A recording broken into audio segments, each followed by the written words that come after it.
देखिए, हमारा जो वजूद है इंसान का, ये कॉम्पोजिट है, मुरक्कब है। हमारे दो वजूद हैं जो जोड़ दिए गए। कैसे जोड़ दिए गए हम नहीं जानते, लेकिन है दो वजूद। एक वजूद हैवानी है। मैंने अर्ज किया था पहले ही, हर इंसान एक हैवान भी है मुकम्मल। सारे हैवानी तकाजे हमारे अंदर भी है। लेकिन हैवान और इंसान में बुनियादी फर्क यह है कि इंसान का जो असल वजूद है वो रूहानी है। उस रूहानी वजूद की वजह से इंसान का वो मकाम हुआ कि तमाम फरिश्तों को उसको सजदा करने का हुक्म दिया गया।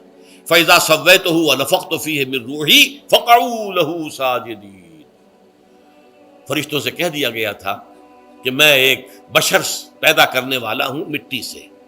जब मैं उसे पैदा कर लूं और उसकी नाक पलक संवार दूं, दो पलक दुरुस्त कर दूं, तो फिर उसके सामने और उसमें अपनी रूह में से फूंक दूं तो गिर पड़ना उसके सामने सजदे।